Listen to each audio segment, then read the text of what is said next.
Studied Nahuatl at Yale and then in Mexico. Did some preliminary fieldwork in the Huasteca with the INS student award. Received a Fulbright fellowship to do his main research, working in several communities in the Huasteca with Nahuatl speakers, Spanish speakers, and also Otomí speakers, which is a completely different language family from Nahuatl. So. Other linguistic endeavor.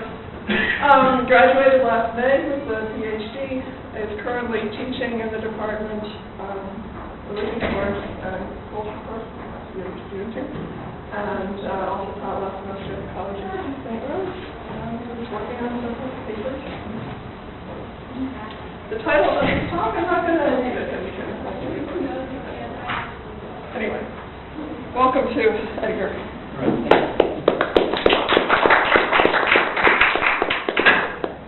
Introduction, the problem of the Nahual. The year is 1499, the Aztec capital of Tenochtitlan, the foundation of what will become Mexico City. Making a claim for the interest of the Mexica state, the Emperor Ahuitzotl sought to construct an aqueduct that would supply fresh water from Acuepuesco to Tenochtitlan. In order to execute this project on amicable terms, Ahuitzotl sent envoys to seek the building approval from Tzutzumazli, the ruler of Coyoacán. Cautioning against the risk of flooding in Tenochtitlan, Tzutzumazli rejected the proposal. Enraged with this affront, Ahuitzotl sent a team of judges to execute the Coyoacán ruler for his impudence. When the great judges arrived to Tzutzumazli's royal chamber, they first encountered an eagle terrifying them. On their second attempt to barge into the chamber, they encountered the ruler in the form of a ferocious jaguar. For the next day, then, Ahuitzotl ordered twice as many judges to attack Tzutzumazli in his chamber, where they found him in the form of a massive, terrible serpent. As the outnumbering judges waged their attack on the serpent, a great fire was before them, driving the frightened judges out of the chamber. This act of defiance only exacerbated Ahuitzotl's determination to punish Tzutzumazli. So Ahuitzotl ordered his surrender, under the duress of a full Mexica onslaught upon Coyoacán, to which Tzutzumazli conceded and surrendered himself to his own execution. When people in the United States ask me about the Nahual, the short answer I give is a type of Mexican witch that can transform into animals. The long answer is the subject of this talk. For a still longer answer, read my full dissertation. The Nahual has been a perpetual source of fascination for authors on the indigenous cultures of Mesoamerica. The Nahual was, since its earliest colonial description, sensationalized as a loose cannon, an elusive wizard often out of the Spanish colonists' reach, adding to the mystique of the supernatural being. In 1553, the Franciscan Fray Andrés de Olmos portrayed the figure as a pagan agent for the diabolical, irrefutable evidence that the devil had taken hold of the native religions of New Spain and had to be rejected. This partly explains why shapeshifters are widely reviled in Mexico today as demonic creatures, the legacy of colonial campaigns to eradicate indigenous religions by demonizing its gods and vilifying its specialists. Most of the literature on the Nahual, ethnographic, ecclesiastical, fictional, or otherwise, refers to two principal meanings. One, a magical creature able to assume animal forms, or two, a companion spirit in sympathetic rapport with an individual. Other ethnographies reveal that the Nahual has shown an extraordinary degree of potential meanings and overlap with related supernatural figures, often to the point of bewildering frustration. It's enough to make an ethnologist throw up hands in resignation and forget the idea of Nahualism, since nobody can agree on what it means anyway. Let's just use the local terms as they occur in the community's own language. In my dissertation, I asked how the Nahual has historically come to its present meanings in Mesoamerica. I conducted a case study on meanings invoked for the Nahual in practiced language, specifically the Nahuatl language spoken in Chicontepec, Veracruz.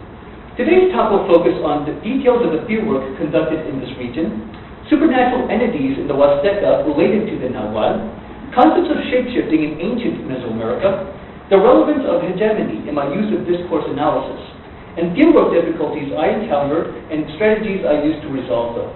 These topics all relate to the complications in attempting exact definitions for certain indigenous concepts. Local restrictions on the circulation of cultural knowledge about witchcraft also confounded my academic intentions as an anthropologist. My relative social position within the community was subject to an ongoing dialogue, affecting what could be communicated with me on the topics of shapeshifters and witchcraft. How things came to be said to me then was as important as what was actually said.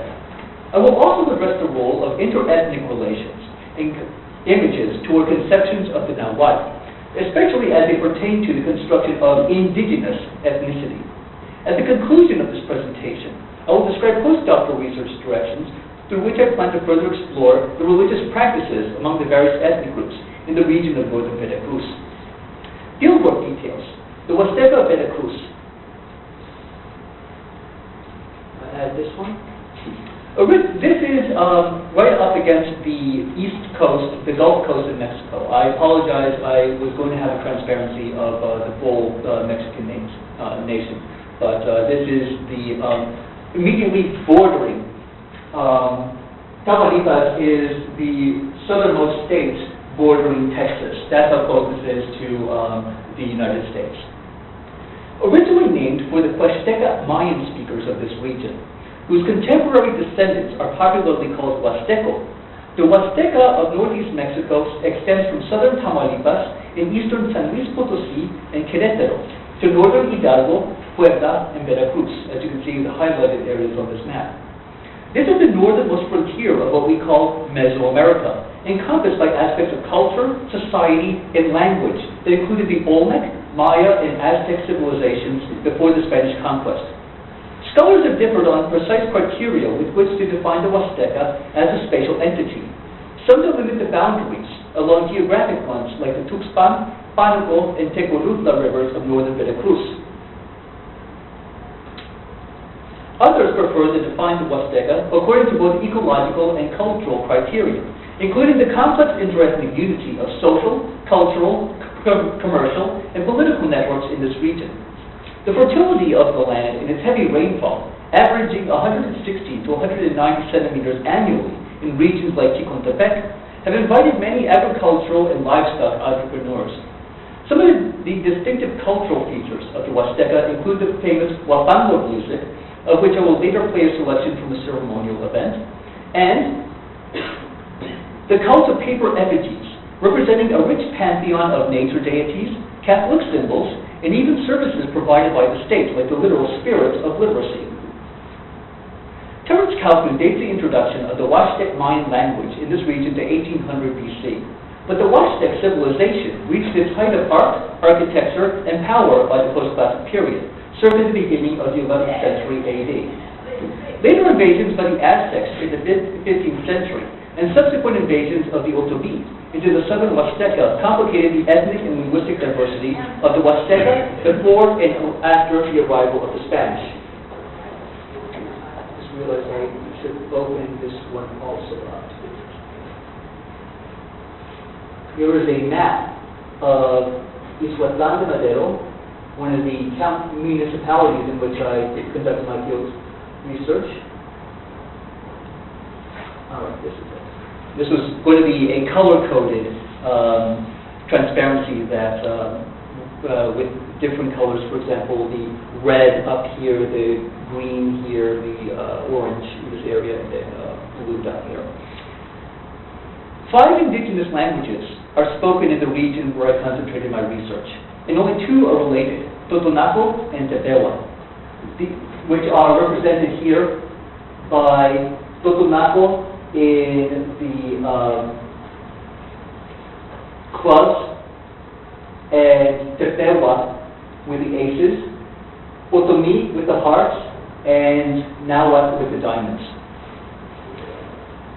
So the other languages, Nahuatl, Otomí, and Tenec, which is a contemporary descendant of Huastec Mayan, belong to different language groups, each language with its own history of immigration into the Huasteca.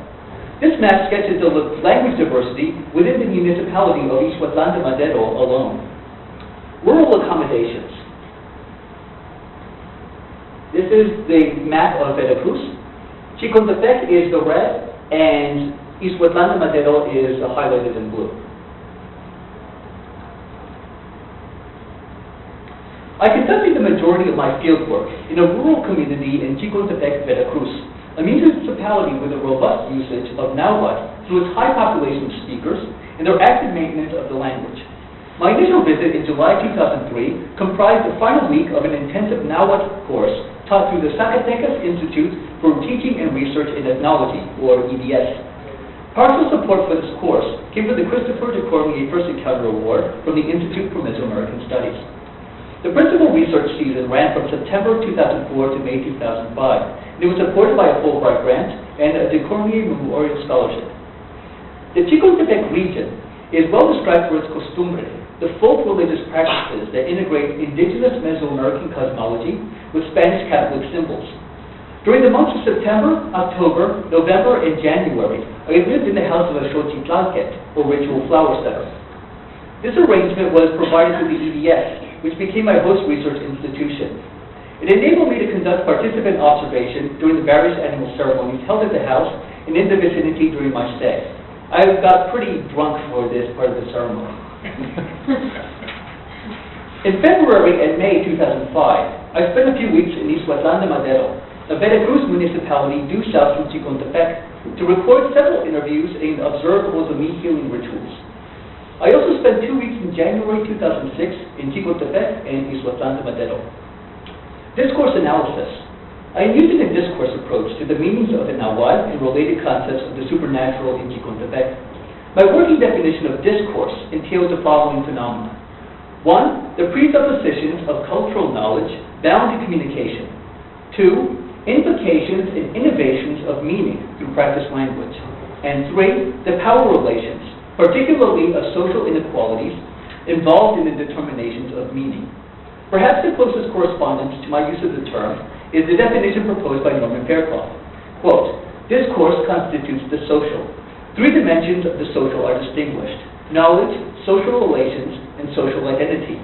Discourse is shaped by relations of power and invested with ideologies. End quote.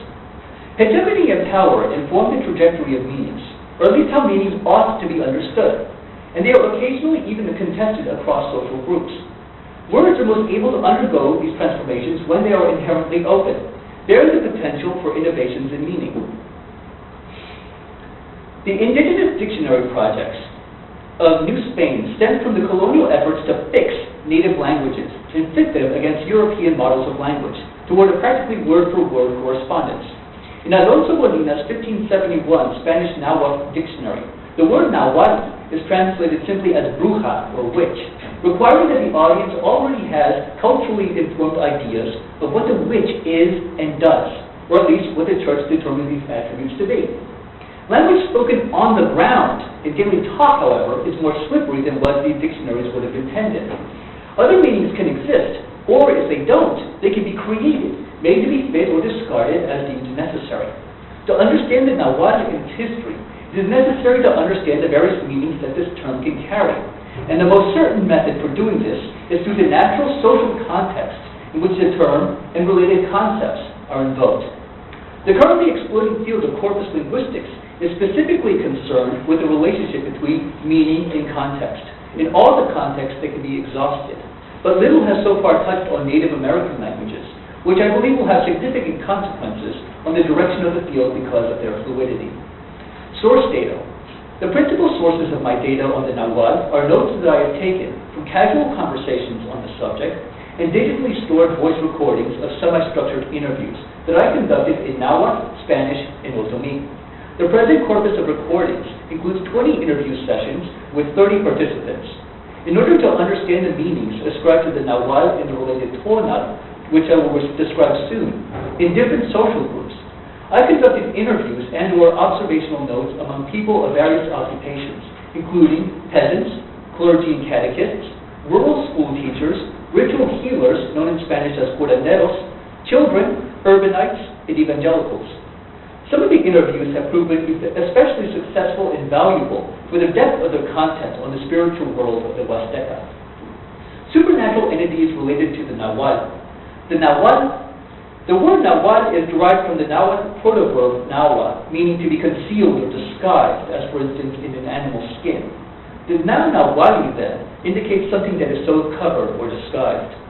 When in October 2004 I began to conduct my formal interviews, I quickly came to realize that the term Nahuatl is scarce used in the Nahual communities in this region. This discovery was a surprise, considering that this word is from the Nahuatl language and has been so widely attested across contemporary Mesoamerican societies. When I asked in the Tikon Tibet communities if the word Nahuatl was recognized, in the majority of cases, the people asked me if I was speaking of Nahuatl, and so it was treated as if it were an alternative term for the ethnicity or the language.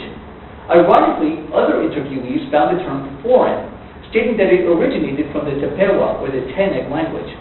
If I were to investigate the Nahuatl as a research subject, I was often advised to pursue it elsewhere, for it was not known here. The Huasteca. Although the word Nahuatl itself is rarely used or understood as a type of being that it can appear as an animal, the Nahuatl of Chicotepec describes a wide range of terms relevant toward the concept of beings that can appear in animal guise. The most common Spanish term is Burkhart, meaning witch, and this is also used by Nahuatl or Otochmi speakers, especially among children, when they do not know any corresponding term in their respective language. The shape-shifting witch is malevolent, and it acquires its power through a diabolical pact. Its most common animal forms are horse, serpent, dog, and a large black bird compared to a turkey or vulture. The witch transforms almost exclusively in order to approach houses at night and suck the blood of newly born infants, often lethally. Blood consumption is often a defining characteristic of the shape-shifting witch, so that one of the most common Chicotepec Nahuatl terms for this being is the Yoltehuasquet, or eater of human hearts. A variant of this term is that I've also heard in the Huasteca Veracruzana is the Teyolquani, well comparable to the monstrous, heart-devouring Teyolquani that is cited in Molina's Nahuatl dictionary and apparently in pre-Columbian codices like the Codex Borgia here. And you can see him holding two human hearts as he consumes from one of them. The Tonal. One observation on the current concepts of metamorphosis among the Nahuatl of Chicotepec is that, according to some peasants of rural communities, what transforms into an animal is not the person's actual body, but rather its tonal, a spiritual force that animates every individual. The tonal is the most complex term I have encountered in Chicotepec, and I hold that this is precisely why it is so susceptible to negotiations and meaning. In cases of a profound fright or susto, the tonal can be dislodged from the person, and it will remain separated at the place of the shock. Without this animistic force, the body remains in disequilibrium, more vulnerable to illness, unless a healer can return the tonal into the patient. The tonal is also dissociable at will, especially through efforts of sorcery. The tonal can emerge from the evil sorcerer's heart and manifest itself in the form of a dog, cat, or fox, or also as a bird like the eagle, buzzard, or horned owl. The good person also has his or her tonal, but if it appears, it is a more humble creature, like the chicken or the hummingbird. The good person is not going to know what specific form his or her tonal will take, but, well, there it is. The tonal remains after the person's death, and it can still manifest itself as an animal. Animals appearing near the community cemetery, especially at night, are more frightening under the belief that these are manifestations of the tonal myth of corpses buried at those grounds. What deserves mention is that I first encountered this term at the conclusion of a maize harvest ceremony called Tlamanas, performed in October 2004. One of the unique events of the Tlamanas ceremony is the arrangement of maize ears, freshly harvested from a milpa field, into a circular stack, approximately 1 meter in diameter and 30 centimeters tall, upon which a cross-stitched cloth is laid and food offerings placed. Tlamanas effectively concludes as sets of 8 ears are removed from the stack, one set given for each participant's household as a distribution of the first harvest, the gift of the maize deity Chicomexochitl, or seventh flower. As the circular stack of maize was being dismantled for its ears, the violinist for the ceremonial music pointed to the remaining stack and called it Chicomexochitl Itonal. In Nahuatl, he explained that this was not like the tonal of a cristiano or human being, which he likened to one's shadow or spirit. The tonal of Chicomexochitl was distinct, for it had this corporeal manifestation as the maize ears themselves. This conversation was significant because, as I mentioned earlier, I was looking for all the context in natural communication, for which the vocabulary for the supernatural could be invoked. And this was the first to make me realize that the tonal was recognized in Chicotepec. Now that I knew to look for the term, I would encounter it again many times afterward, with a significant number of these in context about witchcraft. Witchcraft in the Huasteca Veracruzana. The most common motive for witchcraft is envy. As ethnologists are describing for contemporary witchcraft worldwide, particularly in Africa and in the Pacific Islands, the so-called modernity in this region has not superseded concepts of witchcraft and magic, but these in fact have taken modernity as a new field to interpret the causes and origins of these phenomena. Also in Tepec, new socioeconomic opportunities, like new educational and technological resources, are changing the social climate of the Nagual there. But with these changes, new patterns of inequality have emerged. One of my interviewees, a native to Tepec, told me that when she was ready to begin studying in a city in West Mexico, she suffered a witchcraft attack that had stricken her ill. When the curandero performed a healing ceremony for her, he told her family that the motive was envy, of the fact that the young woman was going to attend a university to advance her career. This crisis reflects the conflicts between modern and traditional values over the proper social position of the Nagual woman. In fact, the woman's decision to pursue her studies provoked many local complaints against her parents. For a woman of the community, moreover the daughter of peasants, had no reason for being in college. The tensions within contemporary crises of witchcraft correspond to tensions provoked by social change, promoted by modernization and globalization. In the modernizing climate of Tepec, discourses on illness have become complicated. The difficult hybridization of conceptions of illness and the appropriate healing methods used to treat it.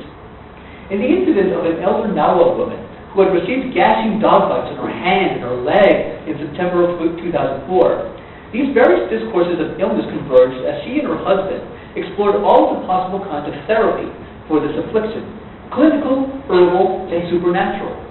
The conventional recourse for first aid is to seek professional medical help, usually with a doctor at the closest rural community clinic set up by the government Secretary of Health. Medicines can be obtained from these facilities, or less restricted treatments can be readily brought at the weekly market spaces in the larger villages. The use of clinical medicine, like the antibiotics chloroquinol and benzopenicillin, can be combined with herbal medicine, like the broth of boiled cacahuashiwit and mikawitli leaves that was rubbed against that leg wound. This is a photo of the tzitzikatski, whose leaves are also medicinal. When these types of medicine appear ineffective, supernatural causes are more readily considered, like the willful attack of witchcraft or an accidental encounter with an illness-causing grim spirit. Supernatural causes require a supernatural response. The task of the curandero, or ritual healer, to propitiate the beings of fault or forcibly drive them out. These different healing categories can be complementary rather than exclusive. There was no contradiction in inviting both the local community nurse and a spiritual healer from the neighboring village to the patient's house porch, each taking her respective turn to treat the dog bite. The traditional cosmos of the Huasteca is a world of spirits, witches, souls, and gods, a vast pantheon of beings, the supernatural, continually pushing into the human realm for the good or bad that it does. Although Christian symbolism prominently features, its influence on the indigenous cosmology and ceremony in this region builds upon an underlying indigenous frame. An important group of deities are the so-called ancients, recognized by spiritual ritual specialists, especially among the Otomi, as pre-Christian gods responsible for the maintenance of the natural world. Their cult is further pronounced through the abundance of pre-Columbian Huasteca artifacts that are identified as images of these ancients. Traditional ceremony therefore connects the present to the ancient past, and in order to explore the origins of the shapeshifter of Mesoamerica, I now invite us to do the same. Transformation in ancient Mesoamerica. The were-jaguar. Ascribed to gods, kings, and priests, metamorphosis was a divine power in ancient Mesoamerica. The concept of shapeshifting in Mesoamerica appears to have roots in shamanism, like the Central American and Amazonian shamans deemed capable of transforming into jaguars. Although this perspective has not gone uncontested in archaeology, this is the most commonly accepted interpretation for the famous motif of the were-jaguar, which has appeared in the Olmec of the formative period, from approximately 1200 to 100 BC. This example from Tabasco State portrays an Olmec were-jaguar that not only possesses human and feline facial features, but also the jaguar's tail. The dancing jaguar of Izapa, Chiapas, comes from the Classic, circa the period between 100 BC and 100 AD. The synthesis of human and feline features It's a motif that appears not solely in Mesoamerican sculpture, but also in pre-Columbian script. In ancient Maya thought, the Y was the human spirit that was able to remain manifest after death, as through the vision serpent represented in this stela from Yaxchilan, Chiapas. This glyph indicating Y appears like the glyph for Ahau, or Lord, but the right half of its face is covered, or perhaps better disguised, with jaguar skin, in both written and painted form. As here in the so-called Dance of the Wayot, from the site of Altar de Sacrificios, in the Guatemalan departamento of Petén. The same glyph also appears highlighted on this text from Palenque, Chiapas. The post-classic kings. The colonial chronicles abound the deeds of Mesoamerican kings, in many cases so grandiose that they reach the level of the fantastic, including the ability to convert into the form of a beast. The colonial Nahua Annals of Cuautitlan indicate that Tezosomoc, a ruler of Azcapotzalco, dreamt of being defeated by 4 animals, an eagle, a jaguar, a wolf, and a rattlesnake. With this dream, Tezosomoc suspected the insurrection of Nezahualcóyotl, the Texcocan ruler who had allegedly assumed these forms, to attack him. Other Nahua rulers were also able to transform, like the Aztec emperor Moctezuma Xocoyotzin, the Texcocan ruler Tezahualpili, and the aforementioned Tutumatzin of Coyoacán. Likewise, some of the Quiche Maya kings were also able to transform. In the mythical history of the Popol Vuh, the Quiche chief Gugumats of the Kawek lineage could assume serpent, eagle, and jaguar forms, even into the form of a lake of blood. Gugumats is continually recognized in the text as a lord of genius, genius in the sense of a spiritual companion, so translated from the word Nagual. I am that among the contemporary Chichen Maya of Highland Guatemala, the Nagual is understood in terms of a spiritual companion or counterpart, as well as the spirits of each of the 260 days of the sacred calendar. The Nahuales are sacred among the Chichen ritual specialists, and these beings are generally more positively evaluated among the Maya and other societies of Southeast Mesoamerica, where the inaccessibility to both land and language slowed the colonial evangelization of this region. Recalling the work of Felix Paez Jorge, the ethnology of the Nahual in Mesoamerica must account for the variety of local histories, micro-histories, especially regarding the impact of the church in different indigenous societies. While I might speak of an overarching Spanish ideology of saving indigenous souls by averting them from the heathen priests, the consequences of this ideology require investigation at the local level, at which these evangelization projects were implemented, albeit often through patterns of indigenous adaptation. Discourse and hegemony, the Nahual and the devil. My research hypothesis proposed that discourses on the Nahual and the meanings presupposed in these discourses are fluid and produced through practiced language. A correlate of my hypothesis is that after the work of Ernesto Laflau and Chantal Motte, discourse is formed through social antagonism, continually undergoing periods of fixture intended by hegemony to remain permanent. While Laflau and Motte focused on a social practice sense of discourse, their description of the patterns of contestation through which these practices emerge has relevance toward the social practice of communication, as well as for the meanings to be understood through such communication. I use hegemony in the Gramscian sense, as summarized by Rocky and Burkhart.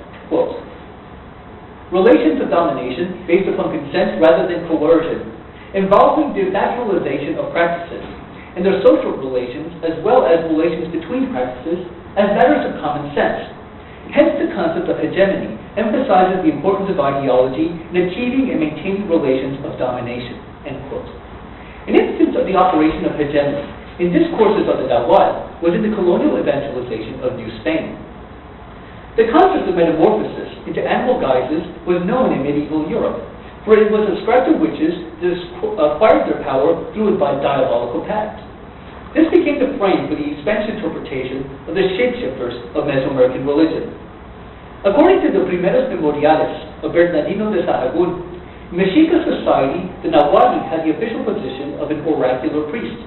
However, in the writings of the colonial clergy, it was described as a minister of the pagan and therefore diabolical gods.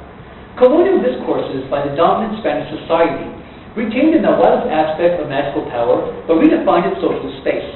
My interviewees from the Huasteca have reproduced a colonial relegation of the Nahual and the Yoltecuaque to the sphere of witchcraft and the diabolical. And what I'll do is I will just pass the transparency around so you can take a look at this.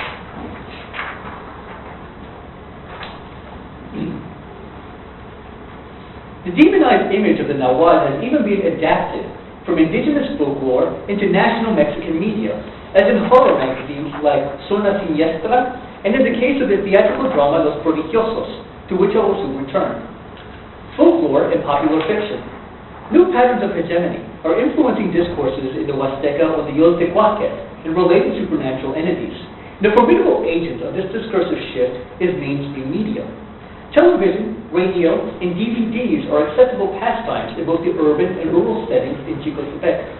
A supernatural creature popular in Mexican folklore is the Chaneke, a dwarfish creature commonly described as an inhabitant of mountains, rivers, and other spaces of the wilderness. In the Nahual community where I principally resided, however, recent children's descriptions of the Chaneke match those of the sprite with that namesake in the children's television series Mission SOS. Children and adults alike also compare the shape-shifting Yoltecuaque, or the corresponding bruja, to the vampire as it is portrayed in mainstream media. Like the vampire, the bruja devours human blood, and it can be deterred from entering house windows with garlic. And also like the vampire, the blood-sucking witch must drink human blood in order to animate its own life, but with an essential difference. The vampire in mainstream media is already dead, but the witch is still alive, commonly a local elder man or woman who needs blood to remain active in his or her advanced age. The Nahual and the indigene. Hegemony in Mexico also identifies the Nahual precisely with indigenous ethnicity. Among rural interviewees in Chicontepec, the Nahual occupies a space specifically near the indigenous community. But this localization is especially poignant in the urban spheres of the Huasteca. Reports of a crocodile Nahual within the lagoons of the city of Tampico suggest a link between the Nahual and the indigene, both as threatening intruders into the urban mestizo space.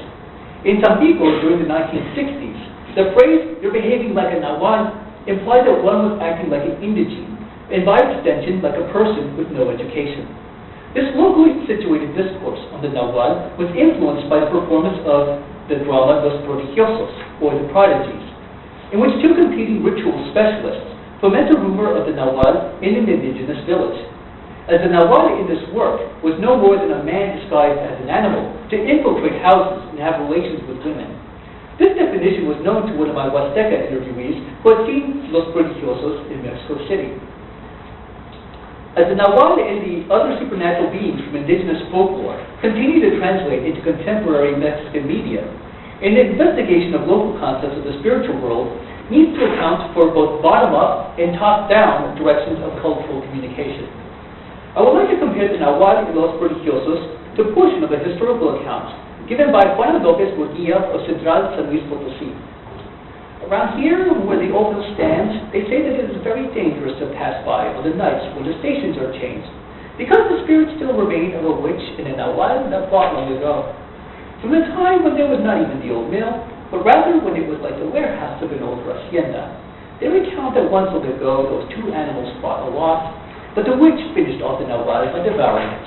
And since then, around here, the witches cause more damage, because one doesn't recognize them. Well, they can transform into a Nahual and into a woman, and no sooner is it allowed to approach, than it becomes too late to say anything. End quote. The ethnic inequality implicit in this story is to be sought through the terminology that is used. The witch is the bruja, the Spanish word, and the Nahual is the indigenous word. These two figures, in turn, represent a Spaniard and an indigene, the former ultimately conquering and consuming the latter, and then assuming its powers. Context is everything. It relates the Nahual to other agents and defines it accordingly. J.R. Firth's 1957 proverb, "You shall know a word by the company it keeps," aptly summarizes the place of context in determining the specifically intended meanings for the Nahual. The Nahual is not the only term that is changing its meaning in response to current social pressures. The Tonal is quite polysemic, endowed with multiple meanings that are situated according to a given consultant's social status, making it also subject to transitions of meaning by external influences. Evangelical movements in Mexico have made the effort to present Christian scripture in indigenous languages, like the Liga Biblica's translation of the Bible into Huasteca Nahuatl. In this translation, The tonal is the term used to translate spirit or soul, like the soul of a person, or even as well as of the Holy Spirit, written in Nahuatl as Itonal Proteco, the tonal of our Lord. According to the evangelical perspective among the Chicontepec Nahuatl, the tonal still retains its sense of Nahuatl as a spiritual entity, but it is understood through a biblical interpretation. I also found this understanding of the tonal with interviews involved in the diffusion of Catholicism. The priests and current catechists in Chicontepec can speak Nahuatl to communicate with their attendants, and in order to speak of the soul or of the spirit, they utilize the same term, tonal. Contestations of meaning. Earlier I had spoken of the antagonism of discourses that hegemony attempts to resolve. I commented that Laclau and Move were describing antagonism in the social sense, but the model is still useful toward describing uses of language, which are social practices themselves. While neither the Nahuatl nor the tonal were openly contested across social groups in the Huasteca, the hottest item of debate and definition was the cristiano, or Christian. Defining a moral and mature human being was based on the terms set by Christianity, introduced by the dominant Spanish society since the colonial period, so that many of today's Nahuatl speakers use the term cristiano as a generic term for human being. This definition is most widely used in the rural communities, which I initially did not understand until my laptop images contextualized its usage. Were sock puppets animated by the hands of Cristianos? Was the theatrical cast, including my sister, composed of Cristianos? And could deep-sea fang-toothed fish bite Cristianos? I suppose that they could also bite Jews or agnostics were these categories to be included in rural Nahuatl discourse. The Catholic definition of Cristiano, on the other hand, entails the profession of Christ, participation in the sacraments, and membership in the church. Others may call themselves Christians, but they do not subscribe to the authority of the church. Evangelical movements in the Huasteca, Veracruzana, most prominently Pentecostals, define the Christian as one who subscribes to the authority of the Bible with a voluntary heart, and their description excludes what they perceive to be idolatry in Catholicism and indigenous costumbre. The tradition of costumbre ceremony is also hotly contested among costumbrista practitioners, Catholics, and evangelicals, for the identity of each religion defines itself partly in relation to the beliefs and practices of their native ancestors. The present discourses on costumbre from each of these religious traditions ultimately stem from the complex history of relations of the three among each other. Evaluations of costumbre have been dynamic, especially in Chicontepec, where even political and faculty agendas represent a new perspective toward the preservation of ancestral customs. The Catholic Church has been the most radically impacted by its stance on costumbre, which until recently the Church had denigrated and ridiculed for its heathen customs. Attempts to recuperate declining attendance were coordinated with new clergy and catechists that have been able to communicate in Nahuatl. All of these recent factors contributed to the more tolerant attitudes in Catholicism toward costumbre today, so recalling the hegemonic attempt to fix discourses that never completely fossilized. How then can we as ethnographers reach definitions for an indigenous vocabulary? It depends on whom you ask. Research difficulties and solutions. Given that my subject is innately tied to concepts of witchcraft, I anticipated research obstacles from the onset of this investigation.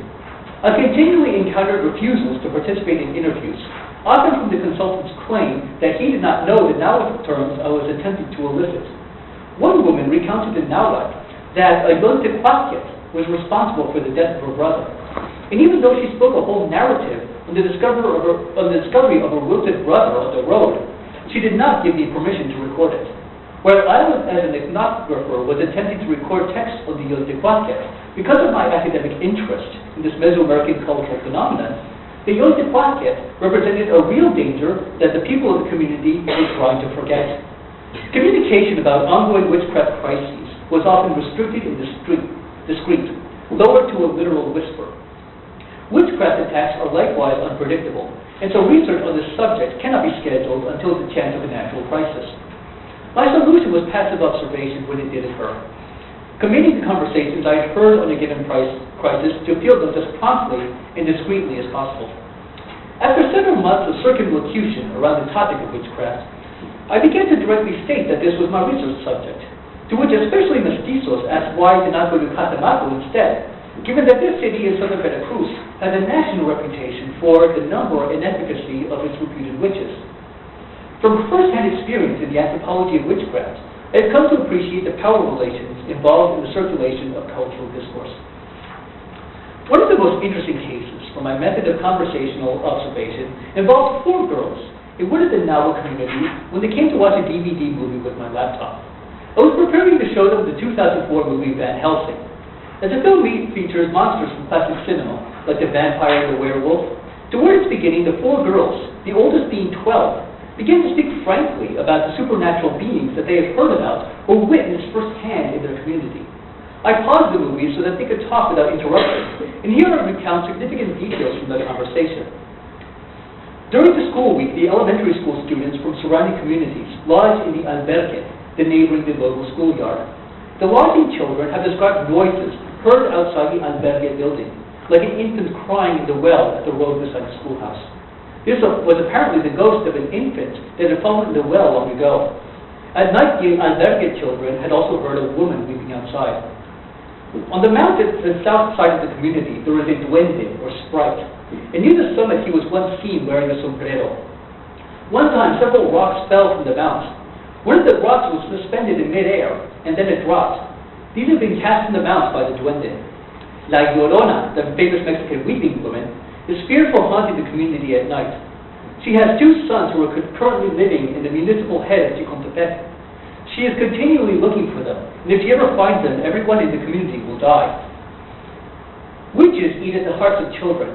As with a vampire, the garlic can repel these blood-consuming Burkhart. Another sister of Yolo, one of the 4 girls, pseudonymous here, once had an encounter with a witch appearing as a abnormally large black turkey hen. Fortunately, another woman helped her sister with the encounter. Near the well at the southwest corner of the community, a bathing woman had encountered a witch that appeared as a large fat person. It moved so quickly that it was hard to perceive. According to Yolo, the eldest of the 4 girls, witches can transform into cats. So it is dangerous for a cat to sleep on you. If it does, it could wrestle with your spirits and ultimately take it, and without your spirits, you will die. One of the girls initially responded that the cat couldn't kill you, for it would only take your spirit. Upon reflective conversation, however, she conceded that this would in fact be lethal.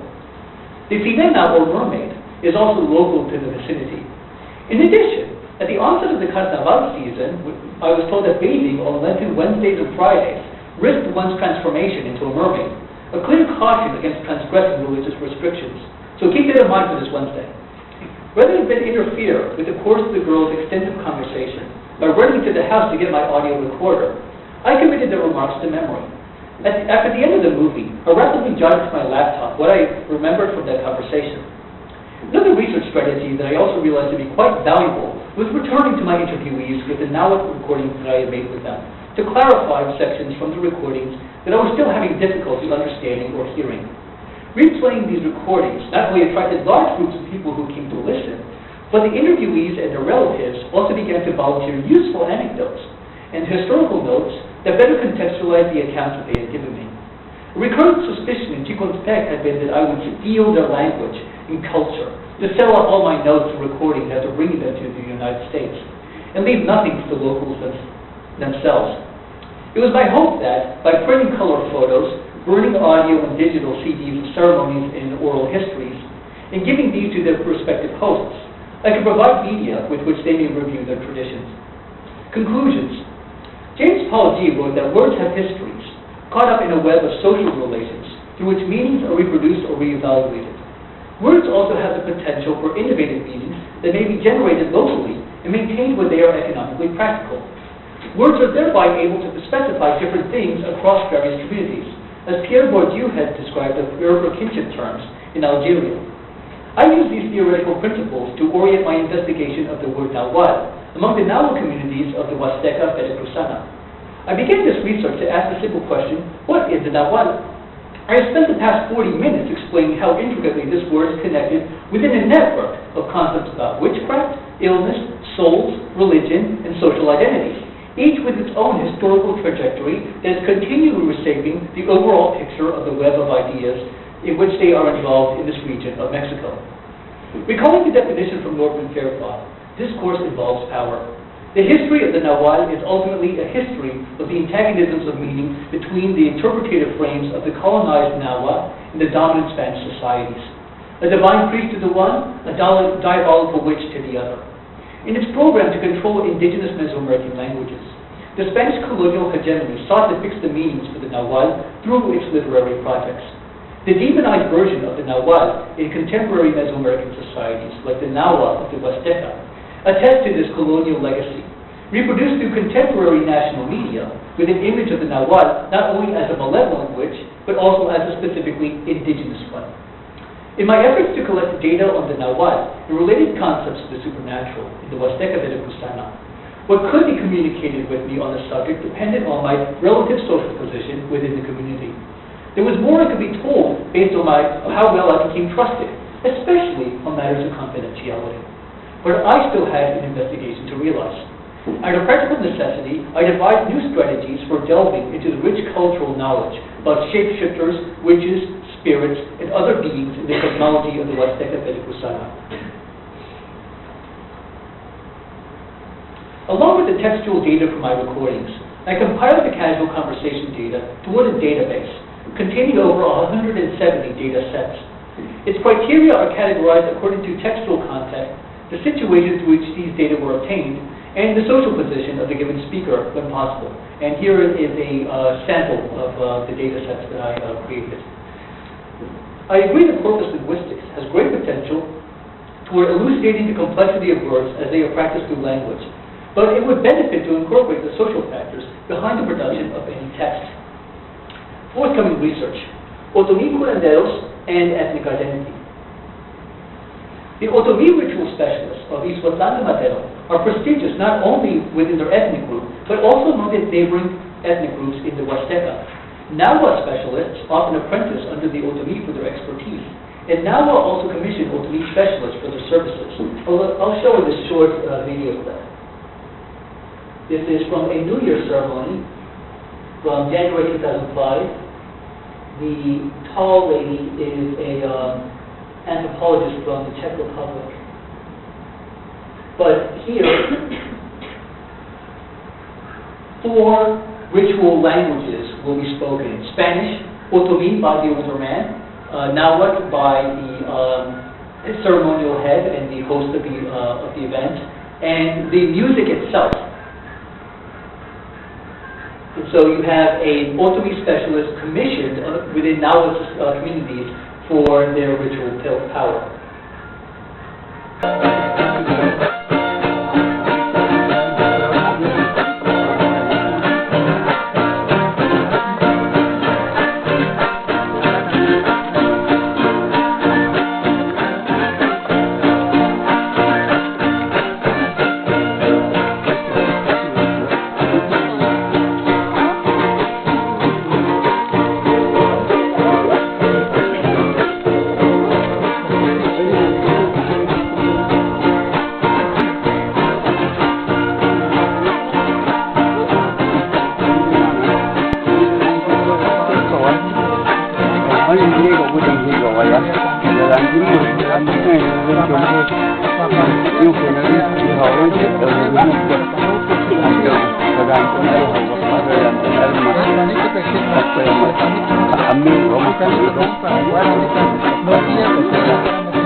The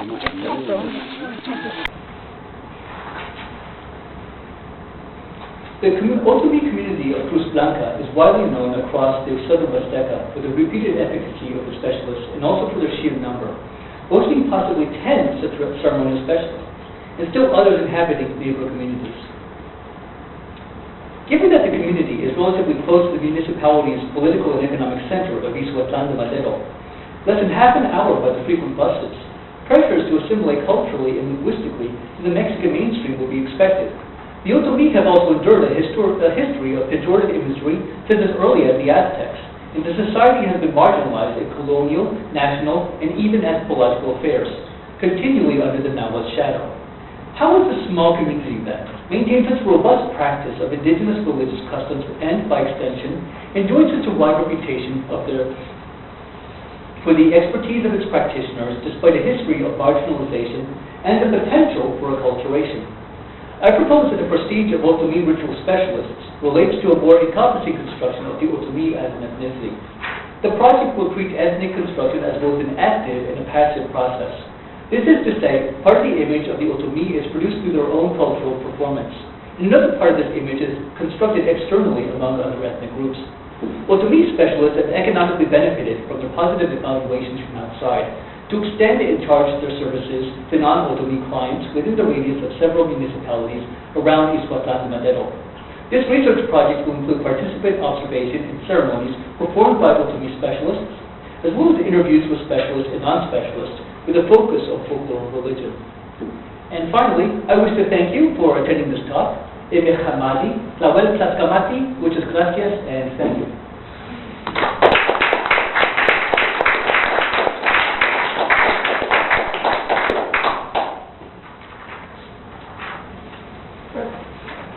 Take some questions if someone has them.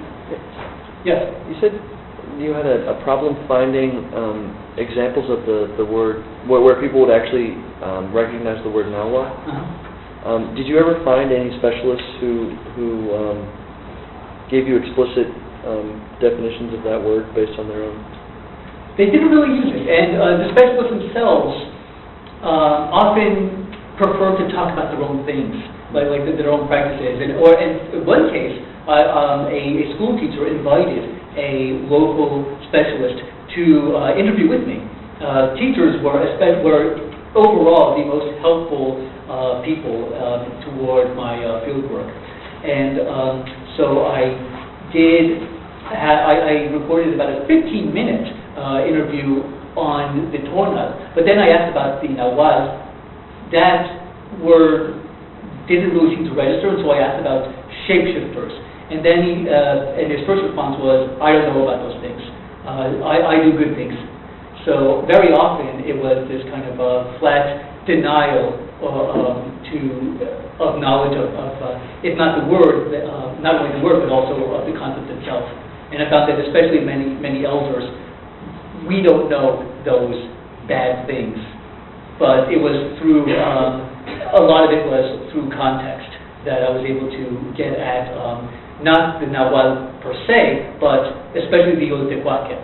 And also when people in the community would talk about witchcraft, that was when I got a lot of the most spontaneous natural communication on the subject.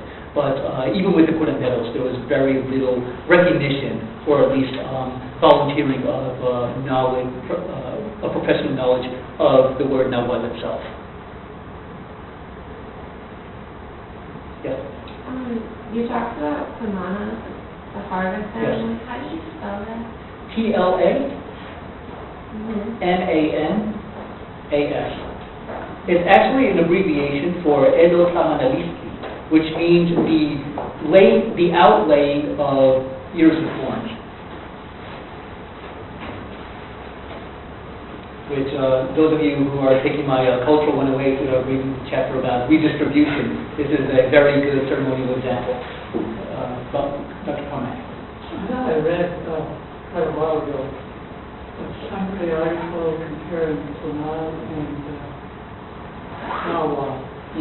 I don't remember much about the article, but I thought that Tonal was associated more with the calendar and the day on which one was born.